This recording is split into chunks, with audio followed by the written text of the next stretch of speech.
Thank you very much. I think I'm the only thing standing between you and lunch, so I'm going to talk really slowly. We've heard a lot today of talk about how innovation is fueling the athlete experience. And what I wanted to focus our presentation on today is how innovation is actually also fueling the fan experience, and specifically want to talk about that in the realm of ticketing. So StubHub, our purpose is really simple. We exist to connect people to inspiring event experiences. What does that mean? It means that we believe a life lived live is a life lived best, right? There's nothing like the experience of seeing an event in person, of smelling the grass, of hearing the crowd roar. We create these indelible memories that we take with us forever when we see an event live, right? 50 years from now, we'll be able to tell people I was at the Real Madrid-Juventus match in Cardiff, and it won't be the same as the person who watched it on television, right? There's this memory that's created by watching it live. And it's not just the memory that's created by watching it live, it's actually the anticipation of the event. If you were a Juventus fan, the best part of the event last week was probably the few hours before the game actually started, right?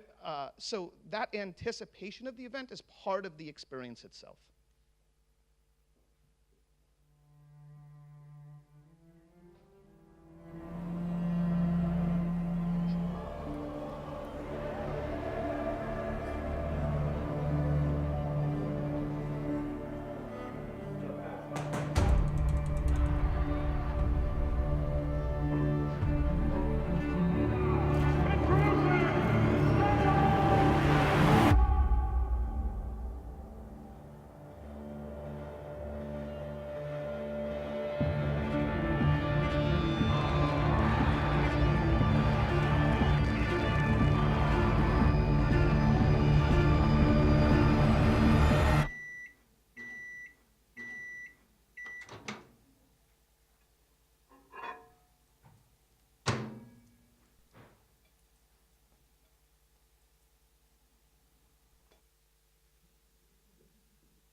So let me talk to you a little bit about StubHub.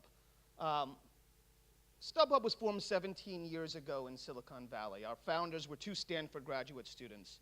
And you can think of StubHub as one of the original Silicon Valley disruptors.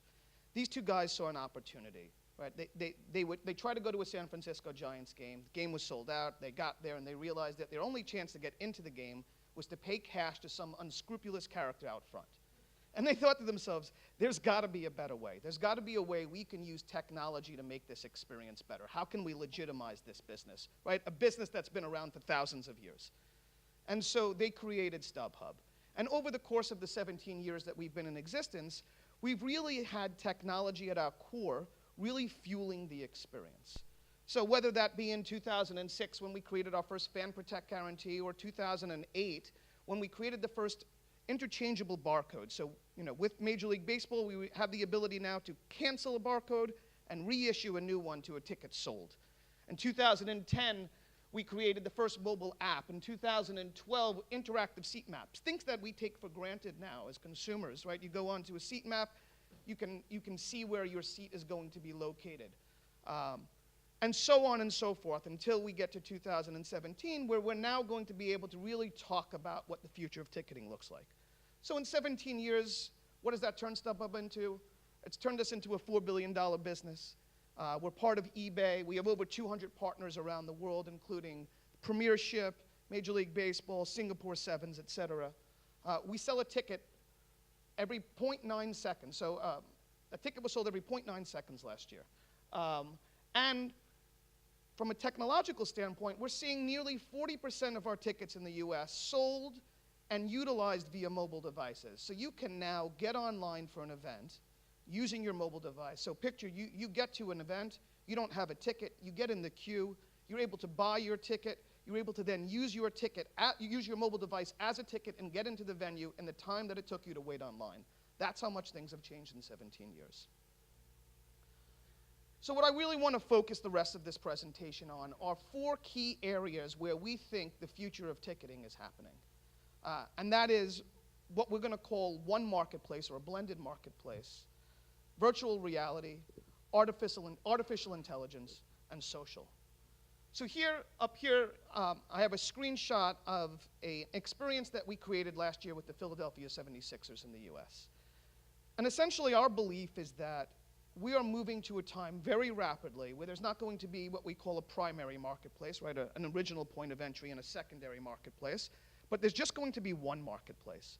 Consumers increasingly want to be able to buy tickets or commodities or any kind of merchandise at their own pace, at their own time, when they want to do it. And it's no different with ticketing. So our expectation is that there's just going to be a marketplace similar to what we see with the stock marketplace, and that's coming really fast. And what we did with the 76ers last year is we created the sort of first foray into this experience. We blended what we call the primary and secondary markets into one experience, so you as a consumer could go in, buy tickets, and you had no idea if you were buying a primary ticket, a secondary ticket, a combination of the two. All you cared about was, how much am I going to pay? How many seats do I need? And where's the location? So let me show you a little bit of what that experience looks like. So here's a couple screenshots that we grabbed that should show you really quickly what this looks like. So you see that there is potential to go to an event. You go in, you can see how many tickets you want to purchase. You have the option for 6. If you want more, you can get more. They will show you a map, and we now are able to sort by either the lowest price, the best value, or the best seats, right? So this best value, sometimes the best value isn't the $10 seat. Sometimes the best value is a $100 seat in the middle of in the middle of the court. In this instance, you have the choice here of lowest price. You can go in, you can select your seats. You'll see the option at the top to be able to upgrade if you so choose. You have a view of the seat. You can go in and here's your potential upgrade if you want one. You can add on parking and ancillaries. So as part of this is all fueled by what we call cart technology. So for people in e-commerce, a cart is not that interesting, right? Amazon's had a cart for 15 years already at this point. But this is the first time we've ever seen it in ticketing.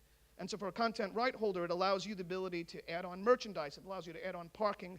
It allows you to bundle games together so you can create your own mini season packs all through this all through this cart technology.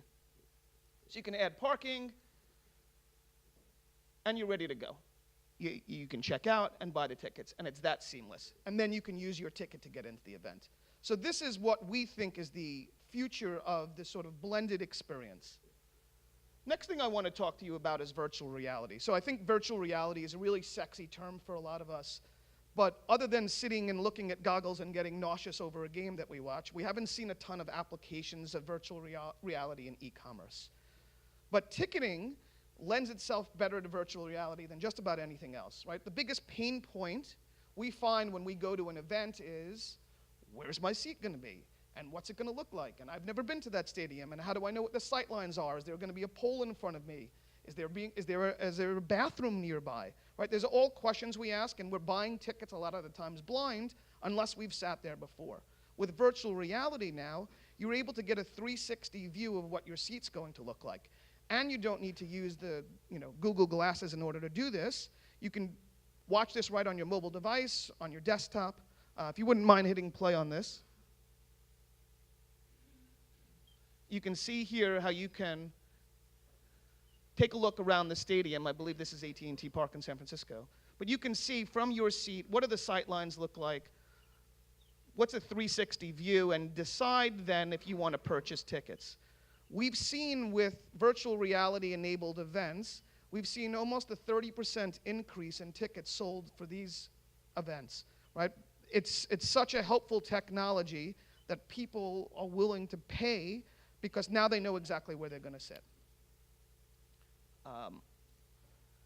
Next thing I want to talk about is artificial intelligence. So AI, I know, is a very hot du jour topic right now. For those of you who heard the Apple announcement yesterday about the speaker that's going to compete with Amazon Alexa and Cortana, you know that artificial intelligence is really the wave of the future. It's probably not too long. I would guess in 1 or 2 years from now that I'll be able to stand on this stage. I'll wear a pair of glasses, and in my field of view will be a virtual reality map of a stadium. And I'll be able to go in, point at the seat I want, get a view from that seat, purchase my ticket, purchase a jersey for that game, have concessions waiting for me, and I never have to use my device. I'll have an artificial intelligent 3D concierge who will take care of everything for me, and I'll be able to do it all in my living room. This is, it sounds like something from Mission Impossible, but this is something that's happening really fast. And so we've started to interact with artificial intelligence, albeit in a pretty rudimentary way at this point, but using chatbots. Here, this is an example of Skype. These chatbots use machine learning, and they're able to really understand the consumer and start personalizing the experience as you use it more. So I did this yesterday, and I went in and said, talk to me, help me find tickets for the Warriors, the Golden State Warriors in San Francisco. It then wanted to know, did I prefer Warriors or Golden State? Did I prefer San Francisco or SF? And now it knows anytime I want to come back and just ask for Warriors and SF, it will automatically show me tickets. And here you can see it brings up a couple of events. It deep links into the StubHub app when you choose to pick it, and you can go in and go on with your shopping experience. And as you do more, I'll come back next time to the Skype chatbot, and it will automatically say, if I say, hi StubHub, it will say to me, hi Glenn, hey, I see the Warriors are playing next week. Are you interested in going? That's the machine learning, artificial intelligence at work. And then the last thing I want to show you here is something we call social purchasing.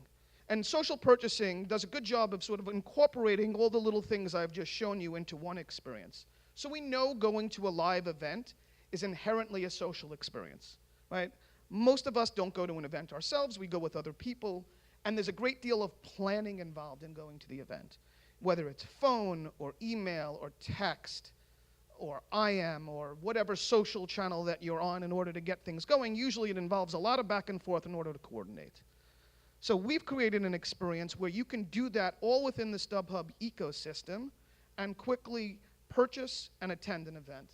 So in this instance, you see here a list of events that are geolocated. So I'm from San Francisco, so you'll see that it pulls up an A's and Giants game.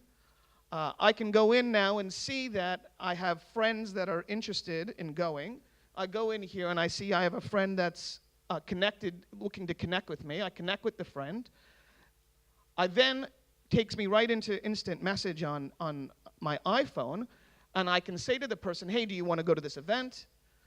Send them the event, look up the seats. Now I can pick a handful of seats. Now this time we're sorted by best value, so I can pick 3 or 4 different seats and options that they might want, and I can send that to them, and then they would have the option to go and vote on it. So rather than go back and forth, I like these seats, I like these seats, you can do this with multiple people where they can go in, they can vote on it, right? It's hard to see, it's a little blurry, but you can see that a couple of people have voted that they want to go, and then I'm able to seamlessly go into the experience and buy tickets. You then have the option to add on merchandise, right? We talked about the cart technology before, so you can add on concessions, you can add on parking, and then you can easily check out, use your phone, use your thumbprint to buy your ticket, and then you have your barcode and you're ready to go. This can all be done seamlessly, last minute, at the convenience of the fan.